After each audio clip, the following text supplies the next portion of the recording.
So hello everyone, आप सब कैसे हैं? Good evening. आप आई होप अच्छे से होंगे, एंजॉय कर रहे होंगे, साथ में चार्ट ट्रेडिंग जरूर कर रहे होंगे। हमारे चैनल में आप सबका दिल से स्वागत है। सो फाइनली गाइस, डिस्कस करेंगे हम फिन निफ्टी के बारे में। जैसे कि आप जानते हैं, कल है फिन निफ्टी की एक्सपायरी। जी हाँ, आप लोगों ने आज बहुत अच्छा लेवल्स आपने फाइंड आउट किया होगा, जिस तरह से मैंने आपको फिन निफ्टी का लेवल बताया था।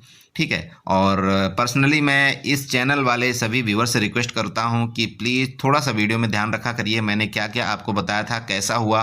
मैंने कल ही आप लोगों को ऑप्शन चेन के बारे में बताया था कि ऑप्शन चेन में क्या डाटा बन रहा है। मार्केट में क्लियर ये डाटा बन रहा है कि जो फिन निफ्टी है वो क्या कर रही है, नीचे जाना चाहती है। निफ्टी नीचे जाना चाहती है, मिड गैप निफ्टी नीचे जाना चाहती है। लेकिन वहीं पर अगर आप बैंक निफ्टी का बैंक निफ्टी का अगर आप ओपन इंटरेस्ट देखते हैं तो बैंक निफ्टी ऊपर जाना चाहती है और आपका बैंक एक्स भी ऊपर जाना चाहता है। मतलब इस तरह से कुछ ओपन इंटरेस्ट में कुछ बता रहा था, उसके मुताबिक मैंने आपको बताया था। और आप वहीं पर एग्जैक्ट देखिए कि जो देखिए कोई डाटा गलत बताता नहीं है। डाटा सिर्फ एक दिन ज़्यादा जरूर ट्रैप होता है, वो है पर्सनली एक्सपायरी के दिन।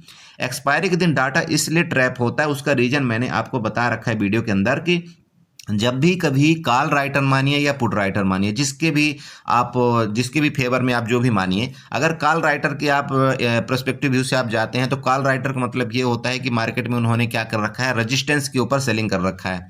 तो जब मार्केट उस रेजिस्टेंस को अगर ब्रेकआउट करेगा, ध्यान रखिएगा, अगर उस रेजिस्टेंस को ब्रेकआउट करेगा, मान लीजिए कि यहाँ पर कॉल राइटर ने मान लीजिए कि 20,500 में, ध्यान रखिएगा, मैं जस्ट एक ऐसे लॉजिकली नंबर ले रहा हूं। अगर मान लीजिए कि 20,500 में कॉल राइटर ने, या 20,000 मत मानिए, मैं आपको चार्ट के मुताबिक ही बता देता हूं। अब यहां पर ध्यान दीजिए, देखिए मैं कुछ चीज़ें बताने की कोशिश करता हूं, उसको थोड़ा सा आपको समझना पड़ेगा। मान लीजिए कि यहां पर ये लेवल्स है, एक ये लेवल है यहां पर 20,700 का।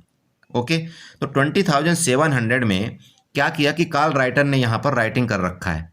ठीक है, वो क्या है, जब राइटिंग कर रखे हैं तो इसका मतलब यहाँ पर वो रेजिस्टेंस क्रिएट कर रहे हैं। ठीक है, यहाँ पर उन्होंने रेजिस्टेंस अपना कॉल राइटिंग करके रखे हैं। उनको ये लग रहा है कि मार्केट जो है तो फिन निफ्टी जो है तो इसके ऊपर नहीं जाएगी। क्लियर हुआ? तो अगर अगर मान लीजिए कि बाय द वे किसी शेयर में बाइंग आ गई या कुछ भी हुआ, कोई न्यूज की वजह से, जो भी आप मानिए, ठीक है, अब फिन निफ्टी के अंदर जो भी शेयर आपको ट्रेडिंग कर रहे हैं, चाहे एचडीएफसी बैंक ले लीजिए, चाहे आईसीआईसी बैंक ले लीजिए, जो भी है, तो उसके अंदर अगर बढ़त आई, ठीक है, तो सिंपल बात है कि शेयर के अंदर बढ़त आएगी, इंडेक्स के सॉरी, अगर शेयर के अंदर बढ़त आई तो इंडेक्स के अंदर बढ़त आएगी, क्योंकि आप जानते हैं कि वेटेज जो है तो वेटेज के मुताबिक ही आपका इंडेक्स के अंदर बढ़त आती है। अगर एचडीएफसी का वेटेज ज़्यादा है और आईसीआईसी बैंक का वेटेज ज़्यादा है, तो अगर उनमें अगर बाइंग आई, शेयर में अगर बाइंग आई, तो सिंपल बात है कि आपका ये इंडेक्स को खींच ले जाएंगे। तो कहने का मतलब, अगर जिस टाइम भी मान लीजिए कि बाइंग आती है, बाइंग आई, और ये जिस टाइम भी अगर फिर निफ्टी 20,700 के ऊपर ब्रेकआउट करना शुरू कर देगा, तो यहाँ पर जो कॉल राइटिंग जिन्होंने किया था उनका स्टॉप लॉस हिट होना शुरू हो जाता है। मैंने आपको ये कल बता रखा था। तो जब उनका स्टॉप लॉस हिट होना शुरू हो जाता है तो क्या होता है, वो अपने कॉल राइटिंग जो सेल किया हुआ था उसको एग्जिट करने की कोशिश करते हैं। जैसे वो एग्जिट करने की कोशिश करते हैं तो वो कॉल बायर बन जाते हैं। ठीक है, और मार्केट ऑलरेडी ऊपर जा रही है तो ऑलरेडी नीचे से बाइंग आ रही है, तो होता क्या है, वहां पर डबल फोर्स बन जाता है, बल्कि ट्रिपल फोर्स बन जाता है, और मार्केट फर्दर कम से कम 100 से 150 पॉइंट की मूवमेंट ऊपर की तरफ देती है, जो आज आपने मिड कैप निफ्टी में देखा होगा। समझ गए मेरी बात को? तो इसी तरह से एक्सपायरी के दिन क्या होता है कि आपको ये ढूंढना पड़ता है, जगह ढूंढनी पड़ती है कि कहां पर कॉल राइटर सबसे ज्यादा हो रहे हैं, कहां पर पुट राइटर सबसे ज्यादा हो रहे हैं। अगर उस एरिया का मार्केट ने ब्रेकआउट किया तो आप ये मान लीजिए कि आपको अच्छा खासा मूवमेंट मिलेगा, और जिसको हम शॉर्ट कवरिंग के नाम से जानते हैं। तो ठीक है, ये चीज मैं आपको इसलिए बता रहा हूं क्योंकि कल है दोबारा फिर निफ्टी की एक्सपायरी, तो मे भी किसी तरह से कहीं ना कहीं मूवमेंट आपको देखने को मिले। ओके, तो चलिए, तो हम डिस्कस करेंगे कि आपको कल मिड कैप निफ्टी मतलब फिर निफ्टी में किस तरह से ट्रेड करना चाहिए। यहाँ पर देखिए, आपको दो लेवल्स यहाँ पर ड्रा हम फाइनली मैंने कर ही दिया है। एक तो 20,700 का लेवल है, नीचे की तरफ आप यहाँ पर लेवल अगर आप नोट करते हैं तो इसको मैं यहाँ पर इस तरह से भी कर देता हूँ। ये आपका लेवल, आप यूँ कहिए तो ये आपका लेवल हो गया। ठीक है, ये आपका सपोर्ट का काम करेगा, ध्यान रखिएगा। सपोर्ट मैं हमेशा ग्रीन से मार्कआउट करता हूँ। ठीक है, मैं आपको सबको बताता हूँ। और ऊपर जो आपका रेजिस्टेंस है, रेजिस्टेंस के एरिया में मैं एक और ये लाइन ड्रा करना चाहता हूँ, ये एरिया, ये दोनों आपके रेजिस्टेंस का काम करेगा। प्लीज ध्यान रखिएगा, दो मतलब आप यूं कहिए, ये वाला जो एरिया है ना, ये वाला, यहाँ पर भी आप मान सकते हैं ये वाला आपका ऊपर का जोन पूरा रेजिस्टेंस का है। और आपको समझ में शायद थोड़ा, बहुत से न्यू ट्रेडर हैं उनको समझ में कम आता है, तो ये लीजिए, मैं ये जोन ही मार्कआउट कर देता हूँ। अब ये आपका रेजिस्टेंस बन गया। ठीक है, और आपका सपोर्ट जो बन रहा है, आपका यहाँ पर रेक्टेंगल लीजिए, आपका ये एरिया आपका सपोर्ट बन गया। मेरी बात समझ रहे हैं? ये एरिया आपका सपोर्ट बन गया, इसको मैं यहाँ से ग्रीन से कर देता हूँ मार्कआउट। ठीक है, चलिए, अब जब ये बन गया आपका, अब यहाँ पर आपको क्या करना है, देखिए ट्रेड का आपको फाइंड आउट करना है। ट्रेड के फाइंड आउट करने के लिए आपको सिंपल एक लॉजिक समझिए। ये जो मैंने दो ट्रेंड लाइन खींचे हुए हैं, सबसे पहले तो वो ट्रेंड लाइन आप ड्रा करिए। एक ऊपर से ये ट्रेंड लाइन आ रही है, आप समझ रहे हैं मैं किसकी बात कर रहा हूँ। मैं पर्सनली इस ऊपर वाले रेड वाले ट्रेंड लाइन की बात कर रहा हूँ, प्लीज़ आप यहाँ पर नोट करिए। इस वाली ट्रेंड लाइन की बात कर रहा हूँ, आप भी यहाँ पर ड्रा करिए। ये ट्रेंड लाइन ड्रा कर लिया आपने। अब यहाँ से एक नीचे से आप ये ट्रेंड लाइन एक जा रही है, ये ट्रेंड लाइन कहाँ से आई है ये भी मैं आपको दिखाना चाहता हूँ। देखिए इसलिए मैं आपको ना एक एक चीज़ आपको बताता हूँ यहाँ पर चार्ट में।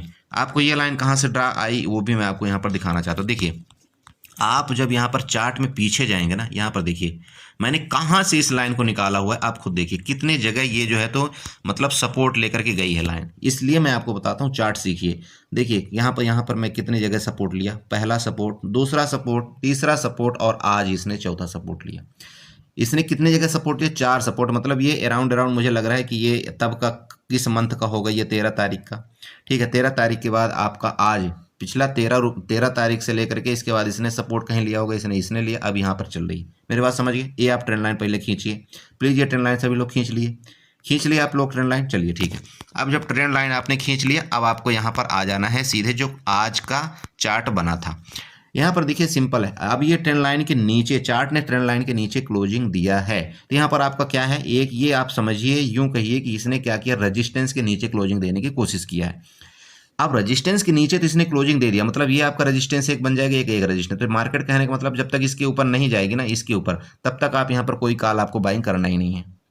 ठीक है, सिंपल बात है भाई। आपका ये भी रेजिस्टेंस का काम करेगा, ये भी रेजिस्टेंस का काम करेगा। तो जब तक ये क्रॉस के ऊपर मार्केट नहीं जाएगी ना, इसके ऊपर जब तक मार्केट नहीं जाएगी, तो आपको कोई कॉल बाई नहीं करना चाहिए। मेरा मतलब है कि जब तक आपको 20,650 के ऊपर मार्केट नहीं सस्टेन करती, नो कॉल बाई। क्लियर हुआ? क्लियर हो चुका ना? ओके। तो अब यहाँ पर पुट कब बाई करना है, तो देखिए मार्केट अगर रेंज में खुलती है, मार्केट अगर ये रेंज में खुली, मान लीजिए रेंज में खुलती है, तो पुट बाई आपको अगर इसका ब्रेकडाउन करे, ये ब्रेकडाउन आप समझ रहे हैं किसका ये ब्रेकडाउन आ रहा है, ये 20,600, आप यूं कहिए 20,600।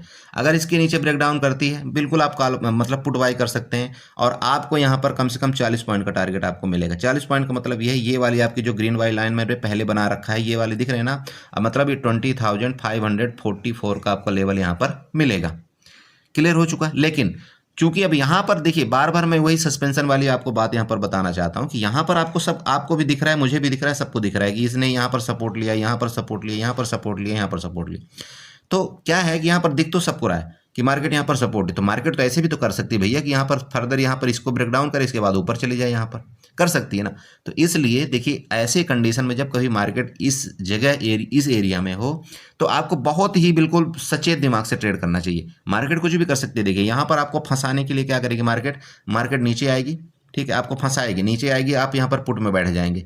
ठीक है, तो देखिए अगर आप ना दिमाग से जैसे यूज करते हैं अपना कि नहीं, बिल्कुल साइकोलॉजी वाला इस गेम में यहाँ पर खेलते हैं, तो अगर इसके नीचे जैसे आती है ना, आप यहाँ पर तुरंत पुट बाई करिए। ध्यान रखिएगा मैं अब बताना क्या चाह रहा हूँ। आप पुट बाई करिए, और पुट बाई करके जैसे मान लीजिए कि 20,600 के नीचे मार्केट यहाँ पर आती है, आप यहाँ पर पुट बाई कर लिए।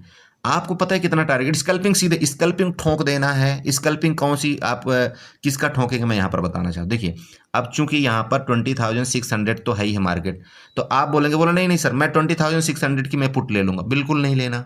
आपको कौन सा लेना है? आप बोलेंगे नहीं सर तो मैं एक काम करता हूँ 20,500 की पुट ले लूँ। अरे यार नहीं, देखो आपको ना स्कैल्पिंग करने के लिए कभी भी आईटीएम घुसना है।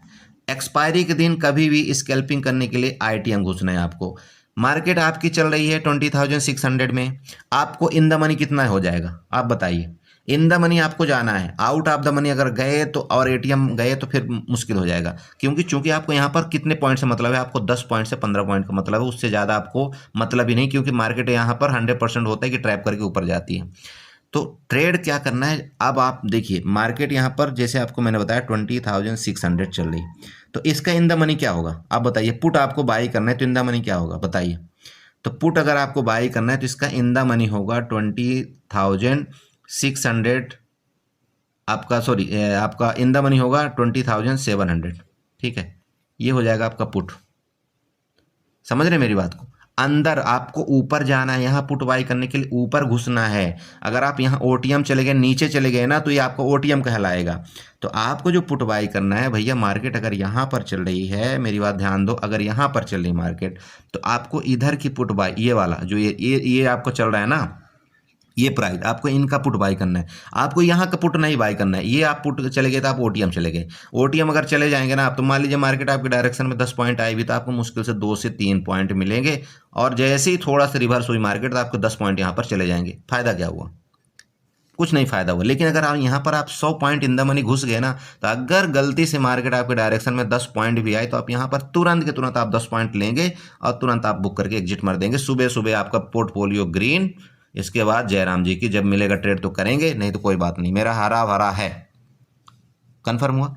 तो मैं यहाँ पर ये बता रहा था कि किसी भी टाइम अगर इसका ब्रेकडाउन करती है मार्केट ना, इसका तो आप यहाँ पर पहले सबसे पहले स्कैल्पिंग करिएगा। स्कैल्पिंग करने के बाद आपको पहली कैंडल में आपको पता लग जाएगा कि मार्केट क्या करनी है। अगर पहली कैंडल यहाँ पर मान लीजिए कि रेड बनी, ठीक है, रेड बनी और उसी को नीचे ब्रेकडाउन करती तो फिर आपको ये टारगेट मिलेगा। लेकिन पहली कैंडल अगर यहाँ पर रेड बनी और सेकेंड कैंडल अगर इसके 50% के ऊपर यहाँ पर चलना शुरू हुई तो आप ये मान लीजिएगा कि ये फिर यहाँ तक आपको वापस खींच के वापस यहाँ तक ले जाएगा। क्लियर हुआ?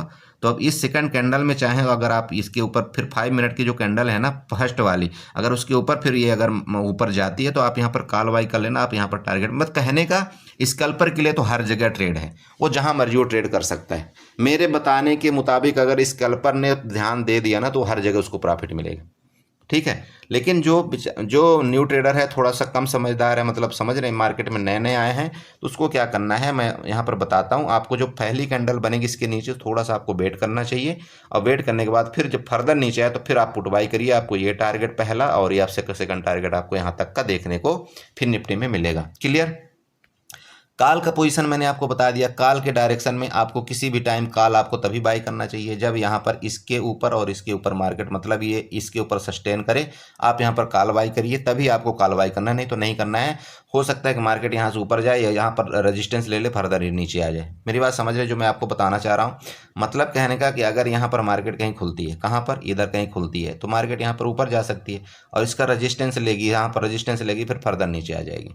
तो आपको इस तरह से अगर यहाँ पर आपको पुट बाई मिले ना तो फिर तो वेल एंड गुड है। आप यहाँ पर 100% पुट बाई करिएगा, आप यहाँ पर पुट बाई करेंगे तो फिर नीचे आएगी मार्केट। लेकिन देखिए कोई भी 100% मार्केट में कुछ नहीं होता है। अगर आप यहाँ पर पुट बाई करते भी हैं तो भैया तो आपको स्टॉप लॉस ये होना चाहिए, क्योंकि इसके ऊपर अगर मार्केट गई, अगर ये 20,720 के ऊपर मार्केट सस्टेन करके ऊपर गई, कहने का मतलब ये रेड एरिया के ऊपर मार्केट सस्टेन करके गई, तो फिर आपको एग्जिट मारना पड़ता है पुट से। ध्यान रखिए, पुट से एग्जिट मारना पड़ता है। ये लेवल इसीलिए दिए जाते हैं। बहुत से लोग बैठे रहते हैं, बोला नहीं नहीं मार्केट नीचे। अरे भाई, ये जो आपको रजिस्टेंस, आपको सपोर्ट और रजिस्टेंस ये जो बना करके मैं दिया हूँ, तो इसका मतलब यही है कि अगर इसके